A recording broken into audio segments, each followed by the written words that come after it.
Donc, bonjour à tous. Cette section ici du vidéo se rapporte ici à la section 7.4, je crois, voilà, qui est les différentes planètes de notre système solaire. Donc, nous allons regarder ça aujourd'hui. N'oubliez pas qu'une planète, c'est un objet céleste qui est en orbite autour d'une étoile et qui a certaines caractéristiques comme masse, et aussi il faut s'assurer que celle-ci a une révolution autour d'une étoile, et ici, dans notre système solaire, c'est notre Soleil, bien sûr. Alors, bien sûr, lorsque nous avons nos petites planètes, c'est important de regarder qu'il y a différentes choses, et une unité astronomique, voyons voir, une unité de mesure qu'on utilise beaucoup en astronomie est celle-ci. Donc, unité astronomique. Comme ceci. On va en parler tout au long du vidéo. Donc, une unité astronomique comme cela est à peu près, c'est la moyenne de la distance entre la Terre et le Soleil durant l'année. Et c'est à peu près, comme ceci, 150 millions de kilomètres. Pour ceux qui aiment, voyons voir, qui aiment la notation scientifique, on peut des fois utiliser comme ceci, comme une façon de parler des distances.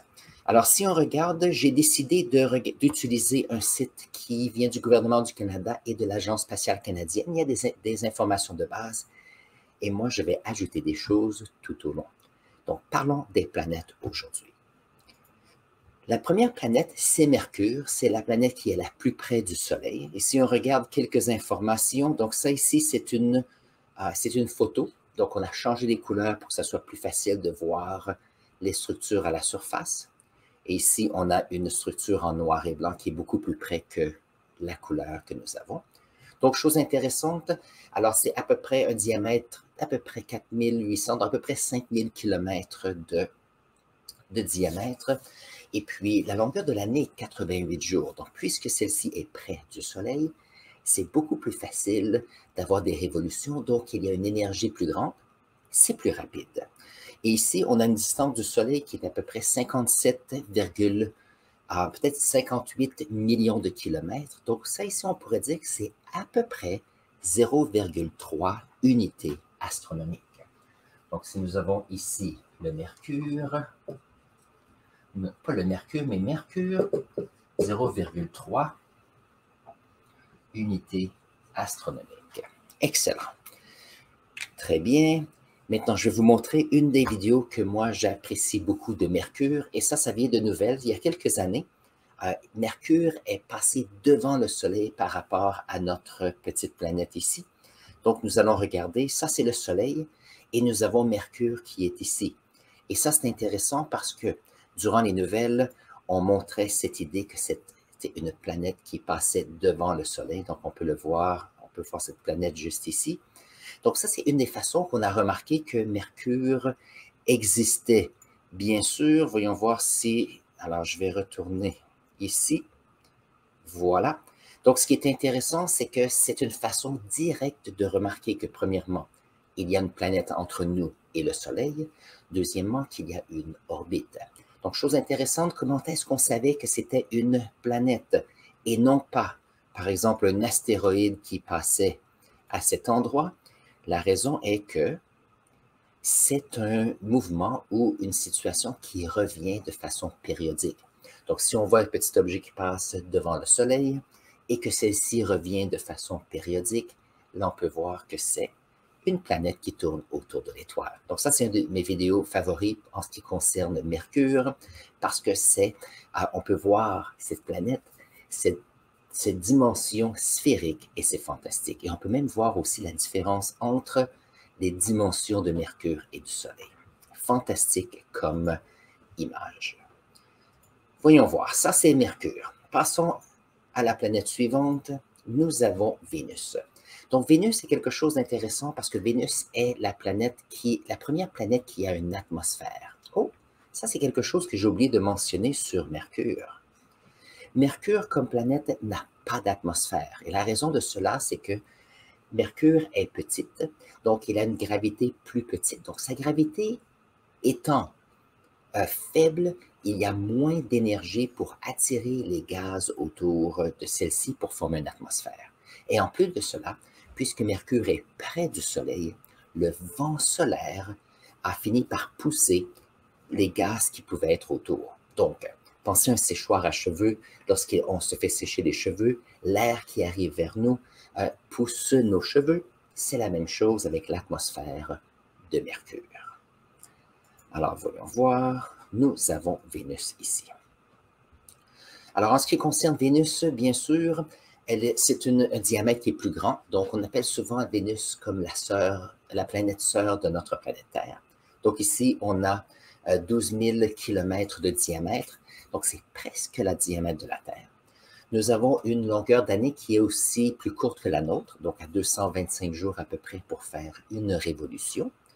Et chose intéressante, c'est qu'à cause de l'atmosphère, qui a une quantité presque complète de dioxyde de carbone, c'est un gaz à effet de serre. Et donc, on se retrouve tout au long de l'année avec une température moyenne de plus de 400 degrés. Et ça cause des difficultés pour l'exploration de la surface pour quelques raisons. Premièrement, puisque c'est très chaud, si nous envoyons de l'équipement là, après quelques heures, ça finit par ne pas bien fonctionner. Et l'autre chose, c'est que l'atmosphère est très acidique, donc très acide, et donc étant acide, ça finit par détruire des composantes, bien sûr, d'objets ou de sondes ou de petites machines qu'on pourrait envoyer à la surface. Donc ça, c'est à considérer. Et bien sûr, si on regarde qu'il y a une atmosphère, et je disais que l'atmosphère, elle était très dense. C'est comme 9 fois plus dense que notre atmosphère ici. Donc, la lumière a plus de difficultés à passer. Donc, c'est très difficile de savoir ce qui se passe à la surface.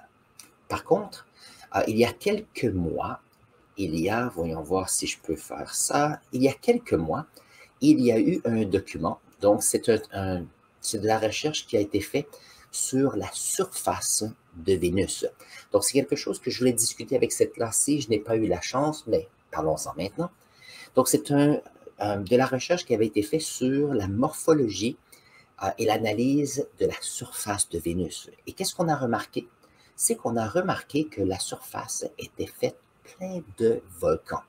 Donc ici, on a des exemples de volcans. Et si je prends cette photo, on va voir si je peux retrouver ma photo ici. Je ne sais pas si je peux l'agrandir un petit peu. Voilà. Et je vais mettre le lien ici pour le document.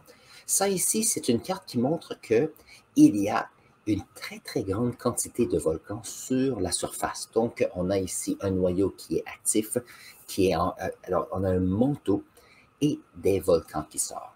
Maintenant, il y a plusieurs décennies, je disais qu'il y a plusieurs sondes qui ont été envoyées par les Américains et aussi les Russes. Et chose intéressante, on savait qu'il y avait des volcans.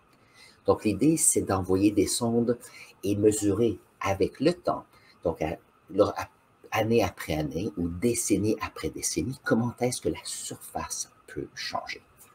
Donc, vous allez dire, oui, mais est-ce qu'il y a des volcans comme ceci sur la planète Terre? Il y a moins de volcans sur la planète Terre parce que nous avons des plaques tectoniques qui bougent. Par contre, le long des limites entre deux plaques, il y a beaucoup de volcans à travers le monde et plusieurs de ceux-ci sont sous l'eau, sous les océans.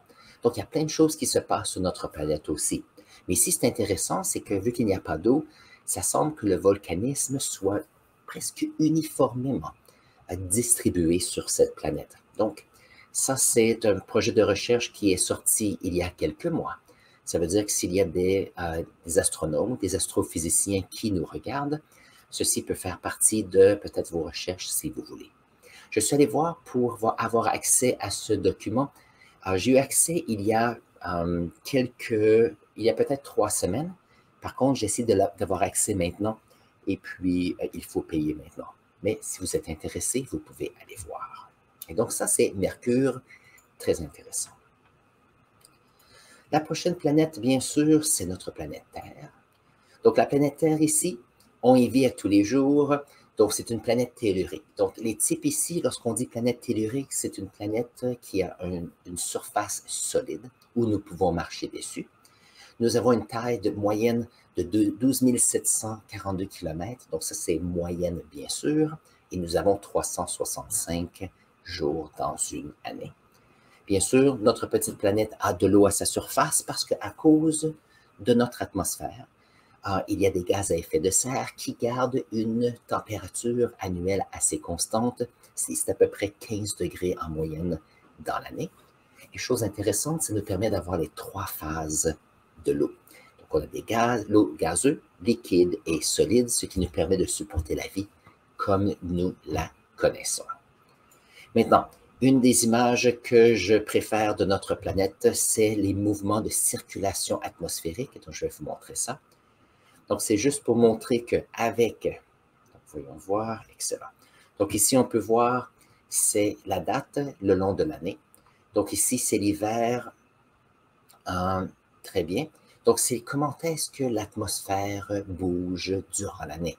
Et on peut voir qu'il y a un mouvement assez constant qui va ici de l'est vers l'ouest. Et la raison pour cela, c'est que notre planète qui tourne fait que le gaz qui est à sa surface est un petit peu en retard à cause de la rotation, ce qui crée, bien sûr, ces mouvements. Ça crée ces mouvements et en même temps, on peut voir qu'avec les températures de l'eau, ça change certaines choses. Donc ici, on a l'équateur et on peut voir ici que durant le mois de mars, ici, c'est la fin de l'été ici à l'hémisphère sud. On a beaucoup d'évaporation et on a beaucoup de précipitations aussi. Je vais avancer un peu le temps. Ici, on a le mois d'août. Très bien, comme ceci. Donc, on arrive à la fin de l'été et on peut voir que maintenant, on a beaucoup plus d'évaporation sur l'hémisphère nord et on peut voir comment est-ce qu'on se retrouve avec les moussons et les grandes pluies ici, à l'est de l'Asie, ici, à l'est de l'Afrique, bien sûr, et on se retrouve, même avec l'océan Atlantique, avec beaucoup plus de changements atmosphériques. Et c'est là qu'on se retrouve avec les ouragans de l'été et de la fin de l'été. Et on peut voir ici l'équateur où nous avons un maximum d'évaporation. Et ça, c'est intéressant parce que ça nous montre que l'atmosphère, elle est active, il y a plein de choses qui se passent, et ça, c'est un de mes vidéos préférées en ce qui concerne notre planète Terre, bien sûr. Une autre chose que j'aime beaucoup, c'est ce petit vidéo qui date de quelques années, et on a envoyé une sonde il y a quelques années pour aller étudier le Soleil. Et en allant vers le Soleil, on a mis une petite caméra à l'arrière de cette sonde pour prendre une image en direction de la Terre. Donc ça ici, c'est la surface cachée de la Lune. On va, ça va repasser. Voilà. Je ne sais pas si on a un autre exemple plus près. Voyons voir. J'ai montré juste la première partie. Tiens, je vais l'arrêter comme ça. Donc, on peut voir ici, ça, c'est la surface cachée de la Lune. Parce que lorsque nous disons que ma tête est le Soleil, je peux marquer comme ceci, en changeant la perspective. Si ma tête est le Soleil et que j'ai la Lune juste devant moi, lorsque je tourne ma tête, la Lune tourne avec moi aussi. Donc, je vois toujours la même face. Donc, de l'autre côté, on ne sait pas qu'est-ce qu'il y avait vraiment. Et bien sûr, ça donne plein d'idées en ce qui concerne les films, à savoir, est-ce qu'il y a des choses qui se passent à la surface cachée de la Lune. Donc, ça ici, c'est intéressant, ça nous montre la surface ici, ça nous montre qu'il n'y a pas de station spatiale de autre. C'est le côté qui, comme nous on le voit, il y a des temps où il y a la pleine lune, quelquefois il n'y a pas de lumière du tout, et puisqu'il n'y a pas d'atmosphère, la température devient très basse. Donc, ça veut dire que c'est très difficile de faire des activités ici. Voilà. Je pense que c'est ça que je voulais dire. Ah oui, l'autre chose, la Lune ce n'est pas une planète. Et la raison pourquoi que la Lune n'est pas une planète, c'est que celle-ci tourne autour d'une planète. Alors, la Lune est une Lune parce que la révolution de celle-ci est autour d'une planète. Et une planète est une planète parce qu'il y a une révolution autour d'une étoile. Donc ça, c'est une petite différence ici. Vidéo fantastique ici. En passant, tous les liens, je vais les mettre dans la section dans la section commentaires, non, la section description de notre vidéo. Voilà, voilà. Donc ça, c'est notre petite Terre. Et bien sûr, il y a des températures qui sont variées. Mais avec notre atmosphère, celle-ci est assez constante pour garder la vie, bien sûr. Voyons voir la prochaine planète. Donc ici, on a la Lune, bien sûr. Et si vous êtes intéressé, je vais mettre une petite carte ici ou là dans la vidéo sur le fait qu'il y a plein de projets excitants avec le projet Artemis et le projet Gateway qui va nous donner la chance d'aller sur la Lune dans les années qui viennent. C'est un projet que j'adore beaucoup et que j'ai parlé souvent. La prochaine planète, c'est la planète Mars. Donc, c'est à peu près la moitié du diamètre de notre planète Terre. Donc, ici, on a un diamètre de 6700 ou 6800 km. C'est une planète tellurique, donc le sol est dur. Ici, on a une année qui est beaucoup plus longue que celle de la Terre. Donc, ici, 687 jours ici et il y a 2 lunes. Maintenant, ici, nous avons cette photo ici. Et bien sûr, peut-être depuis 10 ans, peut-être un petit peu plus, on en voit de plus en plus d'appareils, de sondes qui regardent et enregistrent des informations de la surface. Et on envoie plein de petites machines sur la planète pour explorer. Il y a Curiosity, il y a Ingenuity. Donc, ce sont des appareils qui sont sur la surface pour étudier. Il y a plein de monde qui sont intéressés à voir est-ce qu'on peut aller voyager sur Mars. Vous connaissez sûrement Elon Musk avec son projet de Starship. Cette idée, c'est peut-on envoyer des humains sur la planète Mars? Et ça, c'est une de ses idées qu'il aimerait faire, surtout lui comme individu. Maintenant, lorsqu'on parle de Mars, c'est une chose que moi j'aime beaucoup, et ça vient d'un site de la NASA. C'est cette petite hélicoptère qui est associée à un projet qui s'appelle Ingenuity. Donc, on a envoyé un petit véhicule sur la planète et sur celui-ci, on avait une petite hélicoptère. Voilà. Donc, on le voit, alors ici, on a un petit schéma et on peut voir ici comment est-ce qu'il décolle et atterrit. Maintenant, ce qui est intéressant avec ce petit hélicoptère, c'est que premièrement, lorsqu'on est arrivé sur la planète, on ne savait pas si ça allait fonctionner. Donc ça, c'est comme un petit projet intéressant que les personnes voulaient faire. Mais il y a quelques semaines, on a réussi à avoir 50 vols. Et si je regarde sur le site, on a maintenant 51 vols à la surface. Et ça, c'est intéressant parce que ça permet à pouvoir avoir une indépendance par rapport aux véhicules sur la planète. Donc, ça nous permet d'avoir des photos et aussi d'expérimenter avec le vol sur Mars. Maintenant, il faut considérer qu'il y a une atmosphère sur Mars. Par contre, cette atmosphère, elle est beaucoup plus fine. Ça veut dire que la densité de celle-ci est plus petite.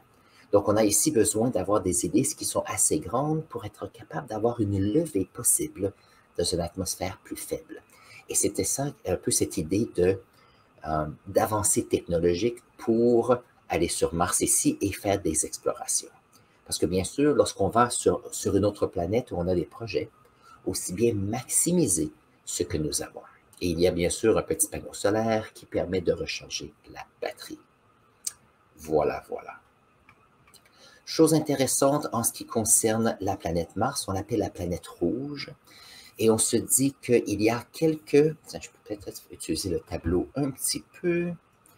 On se dit qu'il y a plusieurs millions d'années, il devait y avoir dans l'atmosphère de Mars de l'oxygène.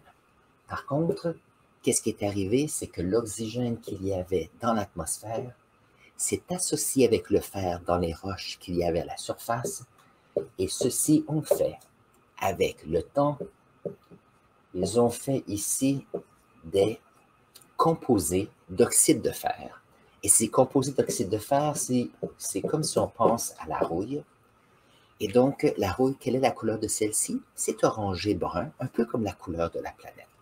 Donc, il y a peu d'oxygène à la surface avec l'atmosphère, mais on se dit que l'oxygène a été inclus dans cette réaction chimique d'oxydation du fer. Donc, si on n'en a peut-être pas pour respirer, c'est quelque chose qui nous dit qu'il y a un changement un peu, comment on appelle ça lorsqu'on parle on appelle ça de géomorphologie? Peut-être pas. Donc, c'est une question de géochimie à la surface de la planète et quelque chose qui est quand même intéressant. Donc, on peut voir que malgré le fait qu'il y a une atmosphère, on a des températures qui sont quand même assez froides, donc il va de moins 140 à 30 degrés Celsius. Donc, lorsqu'on va y arriver, il faut faire attention. Maintenant, chose intéressante, si on pense, alors on avait Vénus tout à l'heure, et ça, c'est à peu près à 0,6 unités astronomiques. Voyons voir, on va remettre ça ici. Nous avons la Terre, qui est à 1 unité astronomique, et nous avons Mars ici. Et Mars est ici à peu près 150, ça fait à peu près 1,5 unités astronomiques. Alors ça, c'est 1. Donc, ce sont des approximations basées sur un petit calcul mental, bien sûr. Et donc, ça, c'est Mars, excitant. Et je suis sûr que d'ici quelques décennies, il y aura des humains qui vont y aller. Fantastique comme idée. Prochaine planète, c'est Jupiter. Jupiter, c'est la plus grande planète de notre système solaire. Donc, ici, on a une taille de 139 000 km, donc beaucoup plus grosse que notre planète Terre. Il y a même 79 lunes. Il y a beaucoup de lunes parce que la gravité de Jupiter, elle est très grande. Et on a bien sûr des températures qui sont très froides.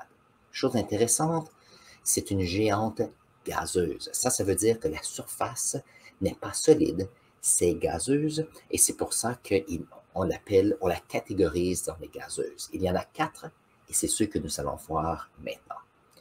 Donc, nous pouvons voir ici, c'est la sonde Juno ici qui nous a donné en 2019 la photo ici de Jupiter. Voyons voir si je peux parler avec vous de nouvelles photos. Donc, ça, c'est les nouvelles photos qui arrivent de Jupiter de l'année passée. Et on peut voir comment est-ce qu'on a beaucoup plus de détails. Dans cette vidéo ici, on a parlé souvent du télescope James Webb. Et je vais mettre une carte ici sur la vidéo aussi. James Webb étant un télescope spatial. Donc, au lieu de regarder le ciel la nuit seulement, parce qu'il n'y a pas de lumière, on peut faire des observations astronomiques 24 heures par jour. Donc, c'est fantastique. Et bien sûr, on essaie d'étudier nos planètes en même temps. Donc ici, les petites bandes qui sont foncées, ça veut dire que ce sont des bandes qui attirent et qui absorbent la lumière beaucoup plus, tandis que les zones blanches où il y a beaucoup plus de réflexion. Donc cette idée d'une planète qui était rouge, c'était bien sûr un jeu de couleurs pour voir les structures. Et chose intéressante avec cette photo, c'est qu'on pouvait voir ici les aurores boréales au pôle Nord et au pôle Sud, chose fantastique avec cette photo. Une autre chose que j'ai trouvé fantastique et qu'on a vu il y a quelques semaines, c'est qu'il y a un projet dont on a envoyé une sonde qui s'appelle JUICE, et c'est Jupiter Icy Moon Something. J'ai oublié exactement, c'est un acronyme, ça va. L'idée, c'est qu'on veut aller voir les lunes gelées de Jupiter. Donc, on a envoyé cette sonde il y a quelques semaines seulement. C'est très, très nouveau.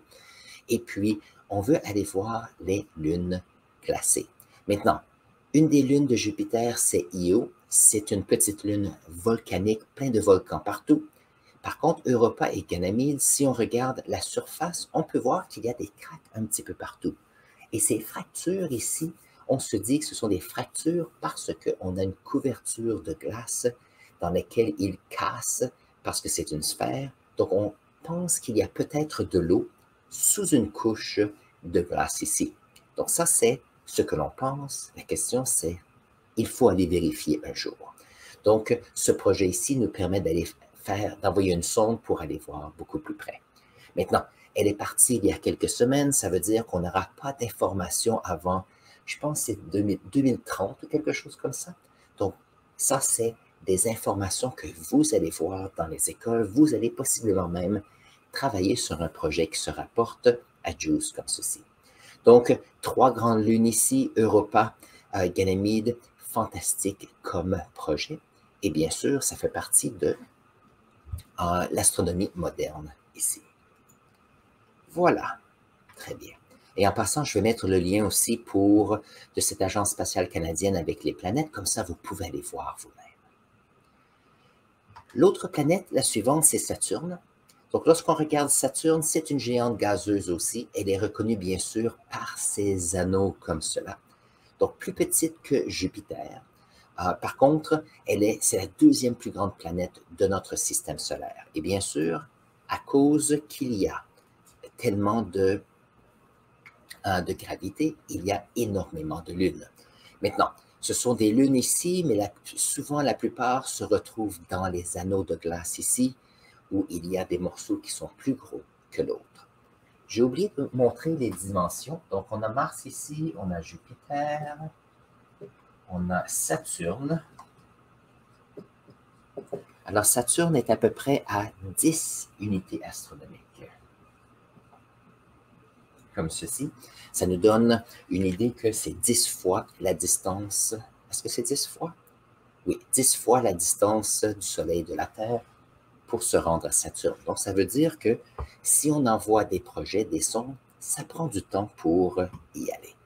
En passant, je vais juste aller voir pour juste prendre l'information de Jupiter que j'ai oublié il y a un instant. Donc, on a ici 778, donc c'est à peu près 5. Donc, à peu près 5 unités astronomiques comme cela. Excellent. Donc, retournons à notre petite planète Saturne. Voilà, on peut voir que c'est des températures qui sont très, très, très basses, bien sûr, en bas de 100 degrés Celsius. Maintenant, alors il y a les anneaux. Chose intéressante, il y a un projet de recherche qui est sorti en astronomie il y a peut-être 1 an ou 2, et on mentionnait que si on donne une centaine ou 200 millions d'années, les anneaux ici de Saturne vont disparaître. Donc la gravité de Saturne, avec le temps, attire la poussière et les morceaux de roche qu'il y a dans ces anneaux. Éventuellement, ces anneaux vont disparaître complètement. Donc, c'est intéressant, ça fait partie, bien sûr, de l'évolution de notre système solaire. Voilà, information intéressante qui est sortie il y a 2 ans en ce qui concerne Saturne. Alors ça ici, ça vient du télescope James Webb. Nous avons ici photos superbes. On a ici aussi des aurores. Ici, c'est des aurores australes, si on pense à la partie du bas. Nous avons une lune. Voyons voir. Est-ce que c'est celui-ci? Voilà. Donc, j'ai regardé. L'année passée, alors il y a moins d'1 an, on a eu de James Webb des photos de Titan, qui est une des lunes de Saturne. Et chose intéressante, on savait qu'il y avait une atmosphère ici, sur la surface. Mais on a remarqué que cette atmosphère créait des nuages et que ces nuages se déplaçaient lorsqu'on a pris des photos à différents temps dans la semaine ou dans le mois. Donc ça, c'était super excitant pour les personnes. Si je me rappelle bien, nous avons une atmosphère qui est plus épaisse que l'atmosphère de la Terre, et c'est excitant parce que l'idée, c'est que s'il y a une atmosphère, on essaie toujours de faire des analogies avec notre planète Terre. Donc ça faisait partie d'un des projets, et bien sûr, possiblement que si vous êtes intéressé, alors on apprend de plus en plus à propos de notre système solaire, des informations qu'on ne pouvait pas avoir avant le télescope James Webb qui nous permettait, à partir de l'espace, d'avoir des détails beaucoup plus importants.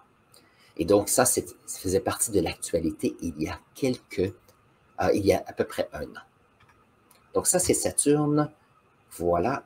Et je me rappelle, et quand j'ai déménagé où je suis maintenant, il y avait une équipe d'astronomie, et je me rappelle que si on regarde avec un télescope, il y avait peut-être 15 cm de diamètre. Je me rappelle, on avait ici,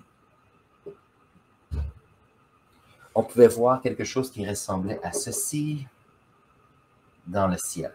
Je ne pouvais pas voir les détails. Oups, voyons voir si je peux vous montrer ça un peu plus petit. Et mon dessin est plus petit, c'est intéressant. Donc, on pouvait voir quelque chose qui ressemblait à ça, qui était Saturne ici. On peut voir qu'il y avait un anneau autour d'une petite boule ici. Et je me rappelle le champ de vision, c'était comme quelques millimètres, mais c'était intéressant de voir que nous pouvons voir les anneaux de Saturne à partir de la Terre. Voyons voir notre prochaine planète maintenant. Nous avons Uranus et Neptune. Nous avons moins d'informations sur ceux-ci. Ils ont tendance à être beaucoup plus uniformes comme planètes. Ici, on les appelle des géantes de glace parce qu'elles sont beaucoup plus froides, bien sûr. Donc ici, on approche le 200 degrés Celsius.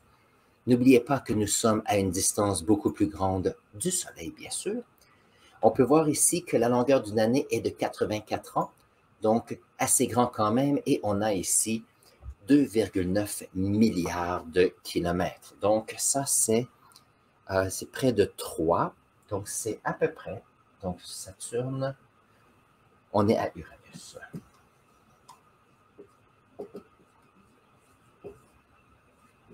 À peu près à 20 unités astronomiques ici jusqu'à maintenant. Donc ça, c'est la photo que nous avions depuis très longtemps. Par contre, nous avons bien sûr notre télescope James Webb qui nous a donné des informations intéressantes. Et ça, c'est une information qui vient de quand? Du 6 avril 2023. Donc, ça fait un mois seulement.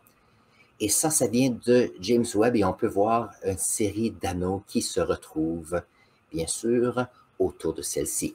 Maintenant, ce qui est intéressant avec Uranus, c'est la façon que celle-ci tourne autour de notre planète. Je ne sais pas si on en parle ici. Voyons voir. Alors, l'atmosphère est faite d'eau, d'ammoniac et de méthane, bien sûr, et c'est ça qui donne cette couleur bleue de notre planète. Maintenant, voilà. Il y a ici si je me rappelle bien, voyons voir. Il y a un axe qui est différent, et je pense que c'est celle-ci. OK, voilà. Donc, nous avons ici Uranus, et chose intéressante avec cette planète, c'est que ce n'est pas une axe de rotation qui est presque verticale, elle est presque horizontale. C'est comme si elle roulait autour de notre Soleil.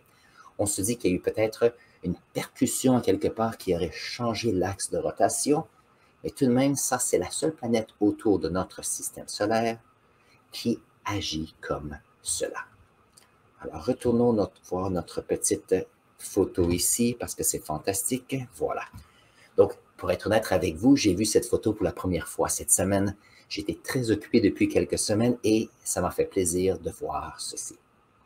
Et en passant, bonjour chez le frère Fabien, je suis content que tu sois avec nous. Nous parlons d'astronomie aujourd'hui. On regarde l'ensemble des planètes de notre système solaire. C'est ça que j'avais envie de faire aujourd'hui. Je parle des planètes mêmes, mais j'ajoute qu'est-ce que moi je trouve intéressant sur ceux-ci. Et si je me rappelle bien, ils ont mis quelques photos intéressantes. Voilà. Donc ça, c'est la photo qu'ils ont aussi. Et on peut voir, bien sûr, quelques-unes de ces lunes qui sont plus grosses. Donc, n'oubliez pas que pour prendre cette photo, on a le télescope James Webb qui regarde Uranus et le Soleil est derrière le télescope. C'est pour ça qu'on peut voir la réflexion du Soleil sur les petites lunes ainsi que sur Uranus. Donc, une des dernières photos que nous avons de celui-ci, et on peut voir comment est-ce que le télescope James Webb, puisqu'il est dans l'espace, il n'est pas affecté par l'atmosphère de la planète, on peut avoir des photos fantastiques ici. Vraiment, l'astronomie est fantastique. Voyons voir si on peut passer à la dernière planète de notre système solaire. Et la dernière planète est Neptune. Voilà, voilà. Donc, Neptune ici, c'est une géante de glace aussi, atmosphère très similaire qui donne cette couleur bleue, bien sûr. Nous avons un diamètre qui est à peu près 50 000 km, donc 4 fois celle de la planète. Donc, très volumineux comme planète. Nous avons 14 lunes ici aussi. Donc, les géantes gazeuses ont beaucoup plus de lunes à cause de leur plus grande gravité, bien sûr. Et on a ici 4,5 milliards de kilomètres. Donc, voyons voir. Ça ici, ça nous donne 3 ici, ça nous donne à peu près 30 unités astronomiques. Donc, on a ici Quel est le nom encore? Neptune. Voilà. Alors, je vais juste m'assurer, on a 4,5, voilà. À peu près 30 unités astronomiques. Donc, chose intéressante, les unités astronomiques, ça nous permet de pouvoir gérer des nombres très, très grands, mais en utilisant des unités différentes ici. On peut voir que les températures, c'est similaire à Uranus avec à peu près 200, alors moins 200 degrés Celsius, c'est fantastique. Est-ce que j'ai une photo de James Webb de celui-ci? Alors, Neptune, ah oui, nous avons une photo de Neptune et ça, c'est en septembre 2022. Donc, l'année passée, on a eu plein de photos fantastiques. Alors, on pouvait voir ici, nous avons Neptune ici. Tout le monde est excité pour pouvoir voir des photos tellement fantastiques à des anneaux autour de Neptune. On peut voir, c'est fantastique. On peut même voir quelques détails beaucoup plus spécifiques sur la planète. Et bien sûr, on peut voir certaines lunes qui sont dans les anneaux ici et un peu à l'extérieur. Si je me rappelle bien, ce point brillant ici est aussi une des lunes qui est beaucoup plus près de nous comparé à cette planète. Donc, géante de glace ici, chose fantastique, l'exploration de notre système solaire. Donc, la raison pourquoi je voulais faire ceci, c'est que lorsque je regarde mon livre de sciences, celui-ci date de 2007, pensez à ça, 2007 à 2023. Tellement de choses se sont passées depuis ce temps-là, et c'est pour ça que je me suis dit que ce serait fantastique, comme ici. Qu'est-ce que c'est ceci? Ah, intéressant. J'ai appris quelque chose avec ceci. Voilà, ça c'est la lune Triton ici. Si vous avez appris quelque chose d'intéressant aujourd'hui, n'oubliez pas de vous abonner à notre chaîne. Si vous avez des questions supplémentaires, mettez-les dans la section commentaires. Ça me fait toujours plaisir de les lire et les utiliser pour faire nos prochaines vidéos. Sur ce, prenez un instant et je vais mettre ici un lien pour une autre vidéo pour vous et on se voit dans la prochaine vidéo.